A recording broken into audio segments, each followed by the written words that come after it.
Everybody, Nick here, and today I got a review for you of this little guy. This is the Wee Knives Blitz. First off, I want to thank my buddy Zelric for sending this guy along. I very much appreciate getting a chance to handle this guy, particularly because it's made a very important change. And so, yeah, thank you very much there, Zell.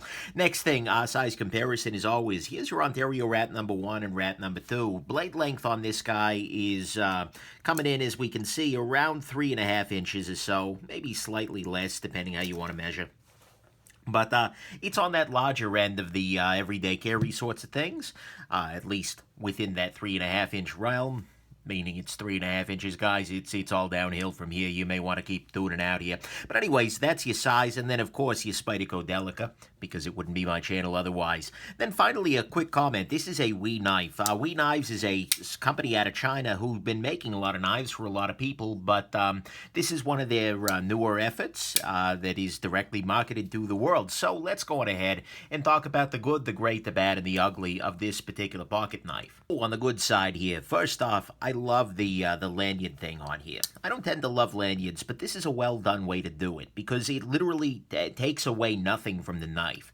They've got a little post back here, and you can slip the lanyard behind the post, but if you don't use a lanyard, you never notice it. The knife's clean lines aren't broken up. It's easy, it's quick, it's a freaking joy, so I love that lanyard very much. Next thing, the two-tone blade actually kind of does it for me. Look, I don't like DLC or painted or coated blades in general, but when they do this two-tone kind of effect, it gives you both the black and the silver, and especially with these little lines here, it does bring me aesthetic joy. This will wear away over time if you're using it on the hard use sort of basis. So you'll do a little bit better with an uncoated blade for regular use in terms of aesthetic, but you know what, this is pretty sharp looking, so no real argument there. The blade itself is using VG10 steel, which is a fine steel. It's good to go for everyday carry. And not what I'm super enthusiastic about, but anyways, and it's got a nice swedge to it. I mean, and the blade stock thickness isn't completely out of line. It's a little thicker than the Delica, but it thins down okay.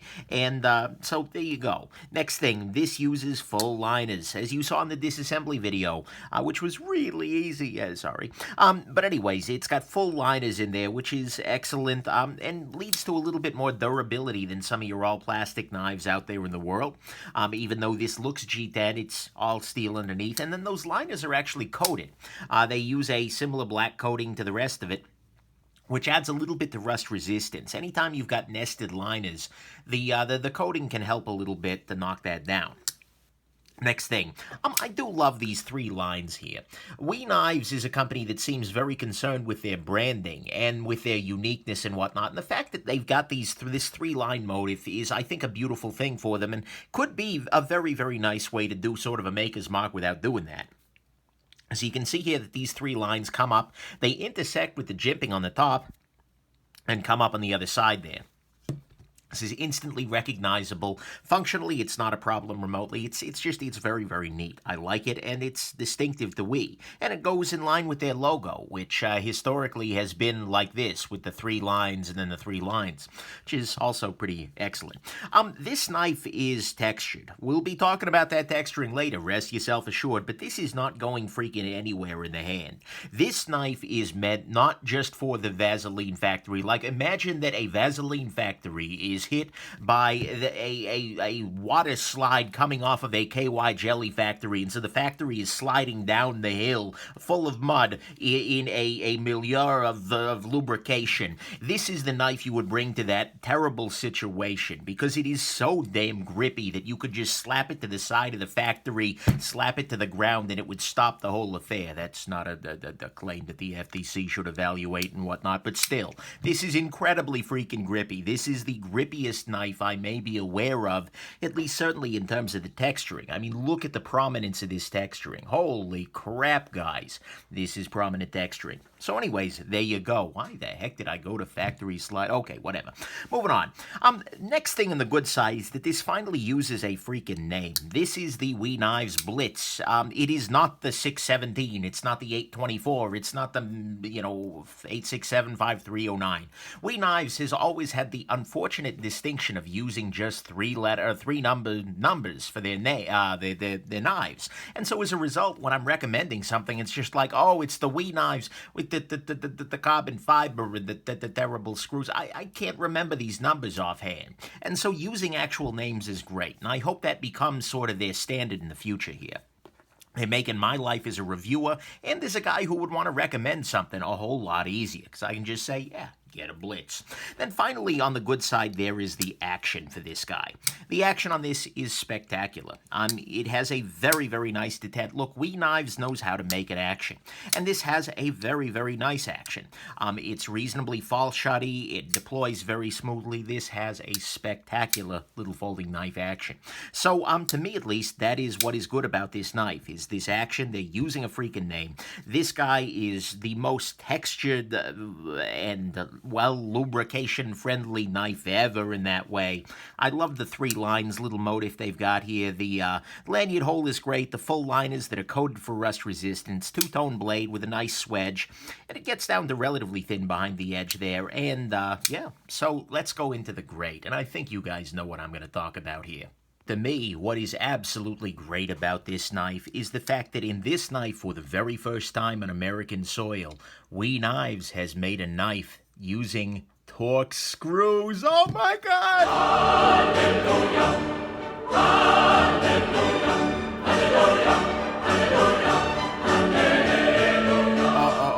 Okay, I'm sorry, I couldn't resist. Look, this is a wonderful thing, because I've said over and over again that We Knives is one of the very best knife-making companies that's operating right now in the world. They have incredible ability to make great knives, but every time they've made something for themselves rather than from somebody else, they have severely handicapped these knives by using very, very badly designed screws.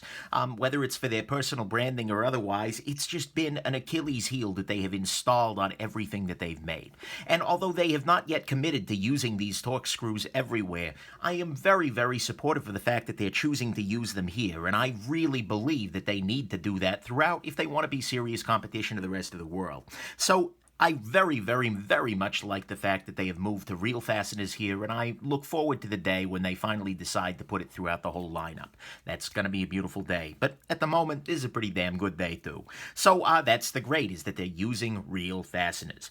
Let's talk about what's bad. The bad side. First off, the sharpening choil is a very, very near miss. They need to add about 1 millimeter here for it to completely eliminate the smile on the blade. As it is, it's not bad, but it's something they could tweak very easily and make the knife a little bit better for sharpening than it is. Next thing, this is using VG10 steel. And look, VG10 is one of those steels that is okay. It's fine, it's good to go for everyday carry, and in fact, I regularly recommend the Delica, which is using VG10. But the thing is, in the grand scheme of modern steels, VG10 is falling towards the bottom rapidly in terms of wear resistance and other characteristics that I personally find useful. And, you know, look, what bothers me here, if it were just, you know, this is a brand new company, they're using VG10, be like, okay, I guess. But We Knives has historically, in knives like the 617, used D2 steel for their budget lineup. And D2, for me at least, and again, some steel choice is personal, but D2 is a better choice for me. It's got better wear resistance, it holds the edge a little bit better and longer, and although it's less stain resistant than VG10, so that there is a perk there, it's just not as impressive to me. And so for me, going from D2 in their budget knives to VG10 feels like a step down, and that's not something I'm super in love with, particularly given the final bit of bad here, which is that the value doesn't feel very strong. This knife is $100, and comparing it to that 617, it feels like a big step down in value. The 617 was a bigger knife, it had a better steel, the D2, it had nicer handle milling with very nicely done 3-dimensional G10, and it had a much better action. Given it had the terrible screws, but still, I loved that knife, and then this guy is the exact same price as that. And I don't entirely see that. I mean, sure, full liners, sure, the fancy wee textured grip that we'll talk about in a bit here, but I don't entirely see where the $100 price tag is coming from, and especially given the fact that this knife is kind of aiming, I think, to compete with things like the Delica and the Cut Jack. These sorts of small, good, everyday carry sorts of plastic and metal knives that are aimed not at budget, but they're aimed squarely at the low end of the mid to high range. And this is, being $60 here and $40 here, the 100 seems a little bit out of range. So I hope that they can find a way to bring this price down a little bit, because as it stands, with this steel, with these materials, $100 is feeling a bit steep. I mean, heck, for $20 more, you're getting a PM2, and this is just, I think, a better knife, it's better made overall, etc. So the price to me doesn't super impress me, and that's the bad, is that this feels like it's not a great value, that they're using VG10 instead of D2, which for my personal uses is absolutely a step down. And then finally, they've got the sharpening choil almost right. Let's talk about what's ugly. Hey, to me, what is ugly, and I kind of hinted at this earlier, is the texturing on this guy. Holy crap, is this texturing serious. I mean, it doubles as a nice musical instrument. You just take a coin and then got your little maraca thing going on there, which is nice if you're in suddenly at a little jam party and you need a percussion sort of thing. But aside from that, honestly, this is just way overdone. The texturing on this guy is at about a 50, and they need to dial it back to about a 10. This is a knife that I enjoyed carrying this knife, but my pocket absolutely did not. And it's particularly unfortunate because they are using this very strong texturing directly under the clip. As a matter of fact, if we look closely here, you can see little bits of fiber. Yeah, that used to be my pants. And so having the clip right on top of that strong texturing is ugly. And this is the reason why Spyderco, when they're using strongly textured FRN, has this flat logo area where the clip rests. That allows the knife to slide into the pocket smoothly while still giving you strong texturing to keep the knife in your hand. And so for me, well, I like large parts of this knife. This texturing is just absolutely overdone. And although it stays securely in the hand, it just eats pockets for lunch and breakfast and for dinner. You may be able to fix this with a respirator mask, because G10 is ugly stuff, some sandpaper and some time, but still, it's not something I would necessarily recommend doing. And this is something that they need to dial down for this to be a really, really high-quality sort of knife. So that's the uglies. Well, this texture is just way too overkill. Let's talk conclusions. Final conclusions, this is a very nice knife with a very strong Achilles heel, and that is the texturing here. The texturing is entirely overbearing, and it is a practical issue in using this knife. They absolutely need to reduce the strength of the texturing just a little bit. I mean, it's at 50 now, just knock it down to 10 or so. And then they absolutely need to remove that texturing entirely underneath the clip, and since there's just one carry position here, that's not even going to be a big aesthetic loss either. And so this is a very fixable issue. This is just they change the material they use in here or how they mill it, and then they mill a little pattern in here. And like I said, heck, you can fix it at home. I mean, you could even hit that underneath the clip with a bit of sandpaper and you'd be much better off. But once they do that, they're going to have a very nice knife on their hands. And if they can get the price down over time into the same territory as the competition, I think it's got a very, very solid shot at gem. But more, even though there are some flaws here, this is a sign of major, major progress from WE Knives, and kind of putting the rest of the industry, I think, on notice. Because by switching to real screws, they are showing that they do care about their customers' desires. And same thing using a name. I've heard that voiced many, many times, the frustration there, and not just by reviewers. And so seeing these two pieces of progress, a name and actual fasteners, is just a beautiful thing. And it shows that they're taking aim at a more diverse market, and that they are really willing to step up to the plate and run with the big dogs, so to speak. And so even if I don't love every aspect of this particular knife, and even if it's got the Achilles heel of the texturing, and then to a lesser extent the value, I love what it represents, which is progress at WE Knives and wanting to move forward into a greater market. And I'm hoping that we see a lot more knives from WE along these lines here in the future. So there you go. Final conclusion, a nice knife, but what it represents is way nicer. Hope this has been interesting to you. Thanks again, WE, for the real fasteners, and have yourselves an absolutely wonderful rest of your day. Bye now.